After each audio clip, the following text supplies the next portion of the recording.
Hi friends, welcome to our channel. இன்னைக்கு டின்னருக்கு வந்து நான் பன்னீர் பட்டர் மசாலா தான் பிளான் பண்ணியிருந்தேன். நல்ல கடாய் ஹீட் ஆகட்டும். இதுக்கு முக்கியமான பொருளில் ஒன்று வந்து பட்டர் கட்டாயம் இருந்தால் தான் அந்த ஒரு உங்களுக்கு ரெஸ்டாரண்ட் ஸ்டைலில் வந்து நல்ல ஒரு ஃப்ளேவர் கிடைக்கும். 2 டேபிள் ஸ்பூன் அளவு நான் பட்டர் போட்டிருக்கேன் இப்போது. அண்ட் மசாலா ஐட்டம் பார்த்தீங்கன்னா ஆஸ் யூஷுவல் அந்த பட்டை ஒரு 4லேருந்து 5 வரைக்கும் கிராம்பு போட்டுக்கிறேன்.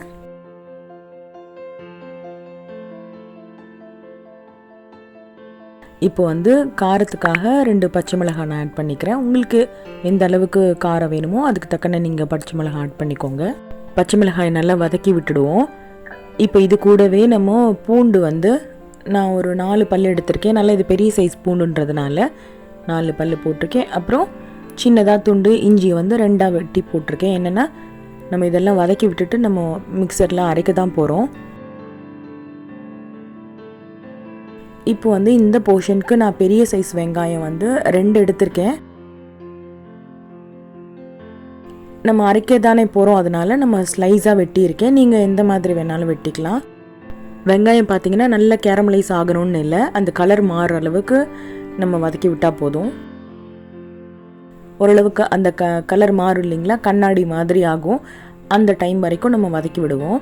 தக்காளி பார்த்தீங்கன்னா 3லேருந்து 4 தக்காளி, உங்களோட தக்காளியோட சைஸ் பொறுத்து. நான் வந்து ஒரு மீடியம் சைஸ் தக்காளி வந்து 3 எடுத்திருக்கேன். முக்கியமாக நல்ல பழுத்த தக்காளியாக எடுத்துக்கோங்க, அப்போ தான் அந்த கலர் வந்து நமக்கு கிடைக்கும். பன்னீர் பட்டர் மசாலாவுக்கு பார்த்தீங்கன்னா நாட்டு தக்காளி அவ்வளோக்கா நல்லா இருக்காது, ஏன்னா ரொம்ப புளிப்பாக இருக்கும். அப்படியே இருந்தால் கூட நீங்கள் ரொம்ப குறைச்சி யூஸ் பண்ணிக்கோங்க. நான் வந்து 3 தக்காளி தான் போட்டிருக்கேன். இது நல்ல பழமாக இருக்கிறதுனால இதோட கலரே ஓரளவுக்கு நல்லா தான் இருக்கும். நம்ம அது கூடவே நான் காஷ்மீரி சில்லி தான் போட போகிறேன். ஸோ எந்த ஒரு ஃபுட் கலர்ஸும் நான் இதில் போட போகிறதில்ல. கொஞ்சம் நேரம் இதை மூடி வச்சுருக்கேன். என்னென்னா ஓரளவுக்கு நல்ல இது குழையிற அளவுக்கு வேகணும். நம்ம கிறிஸ்பியாக வதக்கணும்னு அவசியம் இல்லை, பட் ஆனால் அது ஆவிலே நல்லா வெந்தால் தான் நல்லாயிருக்கும். இப்போ வந்து இது க்ரீமி டெக்ஸ்சருக்காக நம்ம ஒரு 5லேருந்து 6 முந்திரி பருப்பு ஆட் பண்ணியிருக்கேன். இன்னும் கொஞ்சம் கூட குழைய வேகணும்னு சொல்லி நான் மூடி வச்சுருக்கேன்.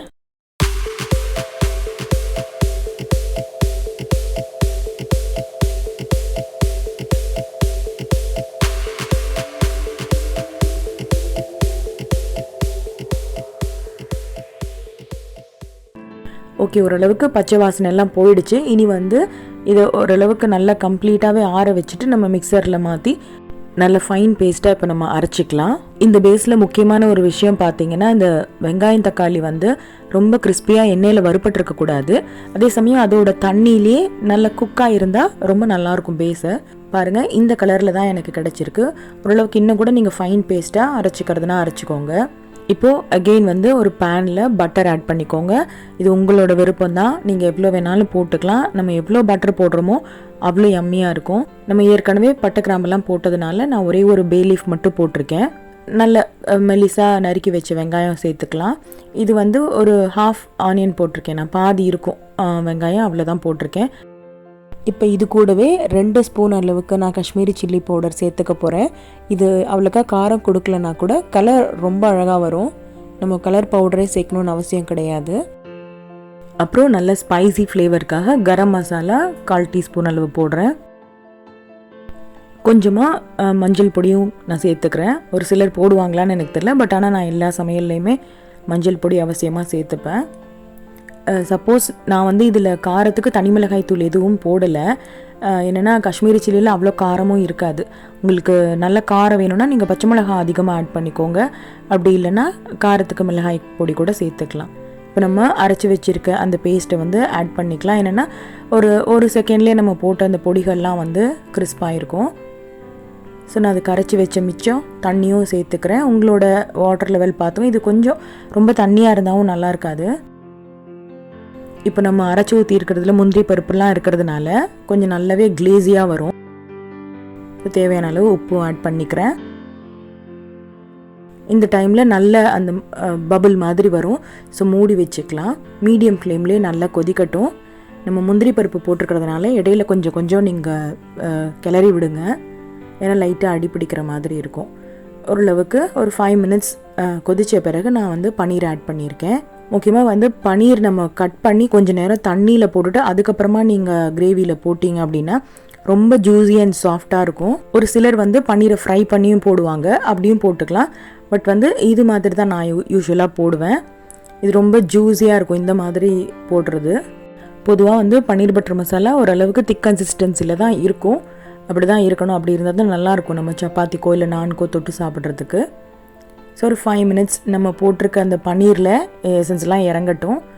இப்போ கொஞ்சமாக இது வந்து ஆப்ஷனல் தான். நான் கொஞ்சமாக ஒரு ஸ்பூன் அளவு பட்டர் போட்டிருக்கேன். என்னென்னா லாஸ்ட்டில் கொஞ்சம் அந்த ஃப்ளேவர் வந்து நிற்கும், அதனால ஃபைனலாக கொஞ்சம் போட்டுறேன். இது வந்து ரொம்ப முக்கியமான இன்க்ரீடியண்ட் என்னென்னு பார்த்தீங்கன்னா கசூரி மேத்தி. நான் இது போடாமலும் செஞ்சு பார்த்துருக்கேன். ஸோ போட்டு செஞ்சுருக்கேன். இதோட டச் வந்து ரொம்பவே நல்லாயிருக்கு வாசனை. வெந்தயக்கீரை வந்து இது ஆக்சுவலாக நான் வீட்லேயே பறித்து செடியில் வளர்த்து பறித்து வச்சுருந்தது. ஸ்டோர் பண்ணி கண்டெய்னரில் வச்சுப்பேன். எப்போ நமக்கு தேவையோ அப்போ வந்து லைட்டாக நம்ம தாளிக்கிற கரண்டியோ இல்லை ஏதோ ஒரு கடாயில் போட்டு லைட்டாக சூடு பண்ணிவிட்டு அதுக்கப்புறம் நீங்கள் மேஷ் பண்ணிங்கன்னா நல்லா பவுடர் ஆகும். இல்லைன்னா கிறிஸ்பியாக இருக்காது. இது கொஞ்சம் அந்த ஸ்வீட்னஸ் கொடுக்கறதுக்காக சுகர் ஒரு டீஸ்பூன் அளவு நான் ஆட் பண்ணிக்கிறேன். அதோட ஸ்வீட் டேஸ்ட்டும் கொடுத்துட்டோன்னா எக்ஸாக்ட்லி நம்ம ரெஸ்டாரண்ட் ஸ்டைலில் அப்படியே இருக்கும். இன்னும் இதை கிராண்ட் ஆக்கிறதுக்காக நான் ஃப்ரெஷ் க்ரீம் கொஞ்சமாக ஆட் பண்ணியிருக்கேன். இது வேறு ஒன்றும் இல்லை, நம்ம பால்லேருந்து எடுக்கிற ஆடையை விஸ்க் வச்சு நல்லா பிளெண்ட் பண்ணிவிட்டு அதுக்கப்புறமா ஆட் பண்ணிக்கிறோம். அவ்வளவே தாங்க, பன்னீர் பட்டர் மசாலா ரெடி ஆகிடுச்சு. இந்த மாதிரி சைட் டிஷ்க்கு சப்பாத்தி கொஞ்சம் ஸ்பெஷலாக கொடுத்தா நல்லாயிருக்கும். எப்போவும் நம்ம சப்பாத்திக்கு ஆட் பண்ணுறத விட கொஞ்சம் ஜாஸ்தியான இன்க்ரீடியன்ட் வந்து நம்ம இப்போ ஆட் பண்ண போகிறோம். நான் வந்து மைதா தான் எடுத்திருக்கேன், கோதுமை எடுத்துக்கலாம். கிட்டத்தட்ட 1/2 kg இருக்கும். நான் மைதா தான் எடுத்திருக்கேன். தேவையான அளவு உப்பு போட்டுக்கோங்க. அதே அளவு சர்க்கரை, பேக்கிங் பவுடர், அப்புறம் பேக்கிங் சால்ட், அப்புறம் முக்கியமாக புளிக்காமல் இருக்கிற தயிர் வந்து ஒரு 50 to 100 ml எடுத்துக்கலாம். ஸோ இது எல்லாமே கொஞ்சம் நம்ம சப்பாத்தி ஃப்ளஃபியாகவும் இருக்கும், கொஞ்சம் டேஸ்ட் டிஃப்ரெண்ட்டாக இருக்கும். இது ஆட் பண்ணுறதுனால நம்ம யூஸ்வலாக செய்கிற சப்பாத்தியை விட கொஞ்சம் கட்டாயமாக இதோட டேஸ்ட் வந்து வித்தியாசமாக தான் இருக்கும். நல்லா இது 1 or 2 hour நம்ம ஊற வச்சிடணும். ஊற வைக்கிறதுனால தான் அந்த ஃப்ளஃபினஸ் வரும். யூஸ்வலாக நான்க்கு வந்து இன்னும் வேறு ப்ரிப்பரேஷன் ஈஸ்ட் போட்டு பண்ணுவாங்க. ஸோ அதை நான் இன்னும் ட்ரை பண்ணது கிடையாது. இதுவே எனக்கு ஓரளவுக்கு நம்ம நார்மல் ரொட்டியை விடவே கொஞ்சம் நல்லா டேஸ்டியாக இருக்குது. நல்லா நான் வந்து ஏர் டைட்டாக போட்டு மூடி வச்சுட்டேன். ஒரு 1 hour வந்து நல்லா ஊறினா தான் மாவு ஃப்ளஃபியாக வரும். பாருங்கள், ரொம்ப சாஃப்டாகிடுச்சு. நான் இப்போதைக்கு தேவையான அளவு மட்டும் எடுத்துகிட்டு நம்ம ஏர் ட்ரை ஆகாமல் இருக்கிறதுக்காக மறுபடியும் க்ளோஸ் பண்ணி வச்சிடணும். அப்பப்போ தேவையான அளவுக்கு நீங்கள் எடுத்துகிட்டு சப்பாத்தி பண்ணிக்கலாம். எல்லாத்தையும் ஓப்பன் பண்ணி வச்சோன்னா மாவு காஞ்சிடும். பாருங்கள், கையில் கொஞ்சம் கூட ஒட்டவே இல்லை. நம்ம பிசையும் போது கொஞ்சம் பிசு பிசுன்னு இருந்த மாதிரி தான் இருந்தது. ஓரளவுக்கு நல்லாவே ஊறி இருந்ததுனால ரொம்ப சாஃப்டாகவே இருக்குது இப்போது. ஸோ ரொம்ப போட்டு அடிக்கணும் குத்தணும்னு அவசியம் இல்லை. ஏன்னா நம்ம போட்டுக்க தயிர், இந்த பேக்கிங் பவுடர், பேக்கிங் சால்ட் எல்லாமே ரியாக்ட் ஆகி நல்ல ஃப்ளஃபியாக இருக்குது மாவு. ஸோ இப்போது லைட்டாக நீங்கள் வந்து கட் பண்ணி பால்ஸ் எடுத்துக்கோங்க. ரொம்ப ஸ்ட்ரெயின் பண்ணணும்னு அவசியமே இல்லை. நம்ம சப்பாத்திக்கு பண்ணுற மாதிரி நல்லா பிசையணும் அதுக்கப்புறமும் பிசையணுன்ட்டு இல்லை. இனி ஓரளவுக்கு மெலிசா திரட்டி எடுத்துக்கோங்க சப்பாத்தி மாதிரி.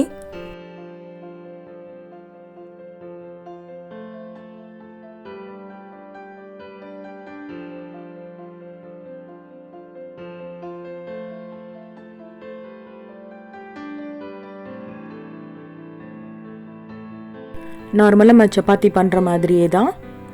நான் வந்து எண்ணெய்க்கு பதிலாக இன்னும் கொஞ்சம் பட்டர் போட்டிருக்கேன். ஒரு சிலருக்கு பட்டர் ஃப்ளேவர் இன்னும் ரொம்ப பிடிக்கும் அப்படின்னா நம்ம சப்பாத்தி போட்டுட்டு அதுக்கப்புறமும் கூட கொஞ்சம் பட்டர் ஆட் பண்ணிக்கோங்க.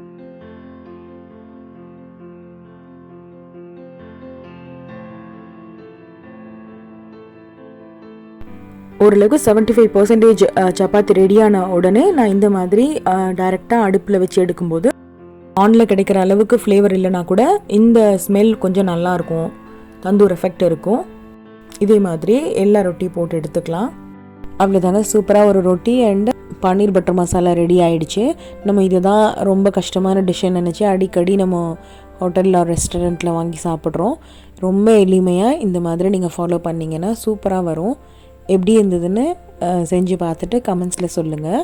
இந்த வீடியோ பிடிச்சிருந்தது அப்படின்னா லைக் பண்ணுங்கள், ஷேர் பண்ணுங்கள், மறக்காமல் சப்ஸ்கிரைப் பண்ணுங்கள்.